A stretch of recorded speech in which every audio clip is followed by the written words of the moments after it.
Have you ever stopped to think that there might be a hidden connection, a secret link between the entire web of human knowledge and the way an AI actually thinks? What if the way we organize information online is creating a kind of pattern, a spectral ghost that AI is unknowingly inheriting? Well, we're about to dive into that exact idea. You know, we often think of an AI as this mysterious black box, right? Data goes in, some kind of answer comes out, but what's happening inside? How are all the concepts it knows actually organized? What are the invisible forces that are shaping its mental map, its entire way of thinking? That's really the core question we're going to try and unpack here. So yeah, we're basically going on a hunt for a ghost in the machine. We're looking for a hidden pattern that seems to connect two worlds that feel totally separate. All the structured knowledge we build on the web and the conceptual maps that are forming inside of an AI. And our investigation, it really starts with how the web itself completely changed. The early web was, let's be honest, a chaotic mess. It was just a giant pile of text and links with no real structure underneath. But then a huge shift happened. We started building what's called the semantic web. Using things like RDF and OWL, we began to not just link pages, but to actually define the relationships between concepts. This created this structured, almost mathematical system of knowledge, a massive organized graph that totally changed how information could connect and grow. And that brings us to our first really big clue. These enormous knowledge bases, stuff like Wikidata, they're not just growing in some random, chaotic way. Nope. As they expand with millions and millions of new facts, their overall shape, their semantic core, is actually becoming incredibly stable and predictable. It's almost like a crystal growing, following a specific, predetermined pattern. At the exact same time, we've got our second clue. AI models that are trained on all this web data, they're not just memorizing facts. They're developing their own internal geometry of concepts, a kind of mental map where ideas have relationships and distances to each other. And the key thing here is this map does not seem to be random either. So here it is. This is the big question that this fascinating new theory tries to answer. Is this just some wild coincidence? Or could the stable, predictable shape of our collective human knowledge be directly imprinting itself onto the mental map that's forming inside an AI? Okay, this is where a really brilliant hypothesis comes in to connect all these dots. It's a theory with a pretty hefty name, the Semantic Spectral Alignment Conjecture, or just SSAC for short. And it proposes a pretty amazing solution to our mystery. So what is SSAC? In simple terms, it's a unified theory.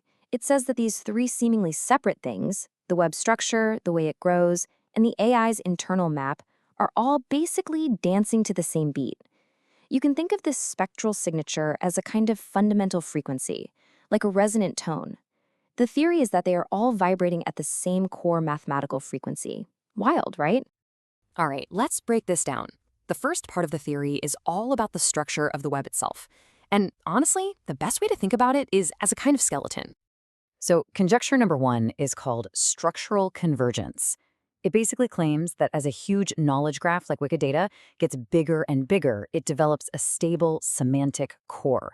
This is our knowledge skeleton. If you want to get technical, this is captured by something called a primary eigenvector, but just think of it as the most dominant, most important pathways in the graph structure. It means the biggest hubs and connections get locked in, creating a stable backbone that doesn't really change, even as tons of new info gets added all around it. And what's cool is we have some really compelling evidence for this. The core skeleton, those main important nodes, it stays stable, even as all these new connections are forming around it. And that is exactly what researchers found when they studied Wikidata dumps all the way from 2015 to 2023. The most important concepts just kept their rank over time. The skeleton, it's real. Okay, so if this stable skeleton exists, how in the world is it formed? Well, the second part of this whole idea is all about the unique rhythm of how it grows.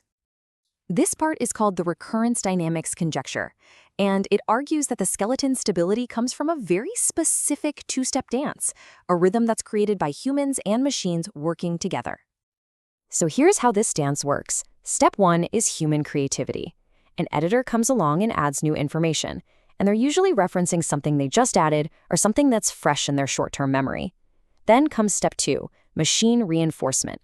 Automated systems see that new info and they apply logical rules, like, okay, if a poodle is a type of dog, and a dog is a type of mammal, then a poodle is also a type of mammal.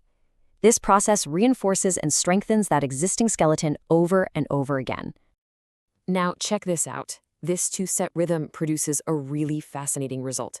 When researchers looked at Wikidata, they found that its size was growing year after year by a factor that was consistently between 1.5 and 1.7. This is not random. That specific number is like a mathematical fingerprint. It strongly suggests a two-step recurrent system is at play, which is actually similar to the process that produces the famous golden ratio you see all over in nature. It's real evidence of a structured, predictable growth pattern.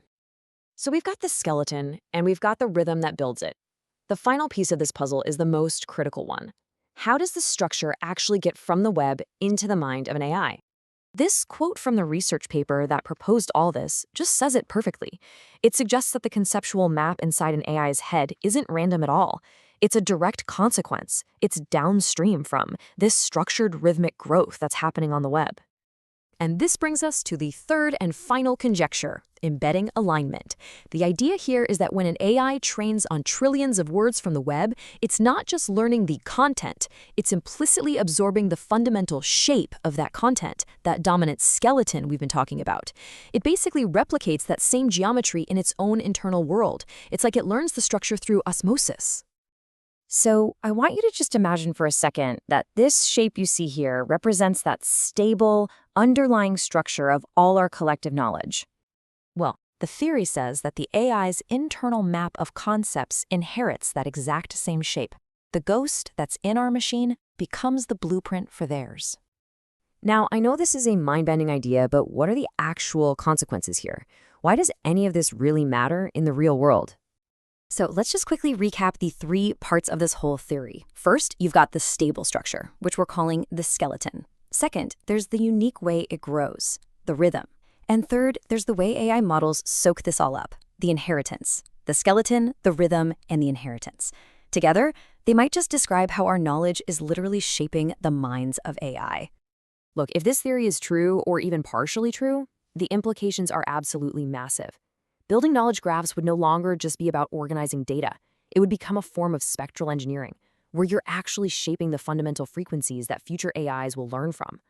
The whole problem of AI alignment could become about guiding AIs toward beneficial spectral attractors in the data.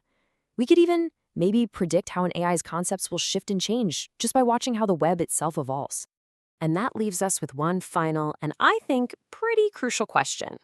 If we are truly building the blueprint for artificial minds with every single edit we make to our collective web of knowledge, well, that gives us an incredible amount of power and an incredible amount of responsibility. So, the question is, what should we build next?